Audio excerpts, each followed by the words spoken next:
At this stage, we have covered the behind the scene of the entire logging system in Python applications. We know about the log levels, default loggers, and basic configurations. Now, let's try to understand how this machinery has been utilized in Flask. Because it uses standard Python logging, messages about your Flask application are logged with app.logger, which takes the same name as app.name. This logger can also be used to log your own messages. Simply, that's what we can call the default mechanism of log messages in the logging module. Now, we will cover it in the context of the Flask and try to customize it according to our own needs. Let's start with the basics.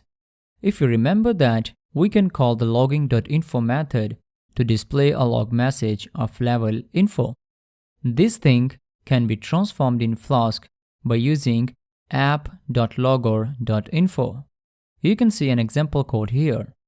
The first step to customize the logging behavior of your application is the configuration.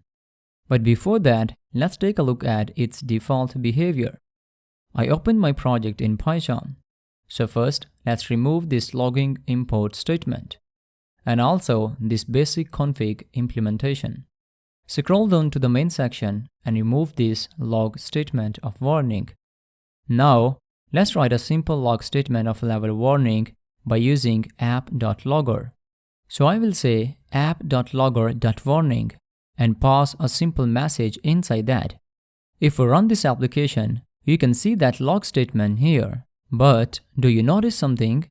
Don't worry, let me point it out. Look at the format. It places the date and time first, then a proper statement using the log level and module name, which is telling us that it's a log entry of level warning and comes from the module app. Then it placed a colon and write our message. That's the default logging format in Flask. It seems Flask has been tweaked it a little bit for its users.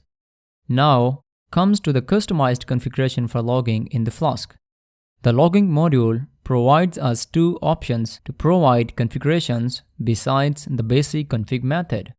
First one is the dict config, which is actually a Python dictionary that provides different configuration values.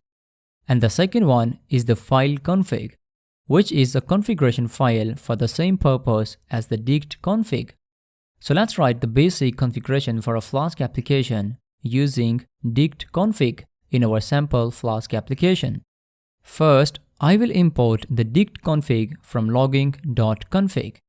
Now, we will call the dict config method and pass a dictionary. Inside this dictionary, we will pass different parameters like version, formatters, where we will define a format as date and time, then the level name, in, then the module name. After that, we will place a colon and add the message. After format, we will define handlers and pass whiskey as handler, which is using the stream handler to print the log statements on the console and navigate it to our formatter we defined above. Then, we will configure the root logger and set the level to info and handler to whiskey. Now, let me write a log statement as logging.warning and add a simple message. If we run this application, you can see our log statement here. Just notice the log format. That's how we can reconfigure the logging in our Flask applications using the dict config. Great. But that's not the limitation here. We can create our own customized log handlers according to our specific requirements. So let's start this journey. Before getting into the implementation of a custom log handler, I want to explain the complete workflow of this thing, where we will pass our logs to the remote server. So let me show you the complete setup. First of all, here's we have our Bookly application, which is producing the log statements. And also, it holds the custom log handler and formatter. Then we have another application which is acting as a remote server. Our custom log handler in Bookly will send the log records to this application, which is acting as the remote server will invoke an AWS Lambda function. And this function will save our log statement to a remote database. And we connect it to this database locally by using the data grid on my system. So when we will generate a log in our Bookly application, we can confirm it if that log statement will be added as the database entry. Great. So let's implement this entire workflow in Python. Log handlers dictate how the log entries are handled. For example, file handler would allow us to pipe our logs to a file. HTTP handler makes it possible to send the logs over HTTP to a remote server. We can write our own log handlers if we need to customize the way our logs are processed.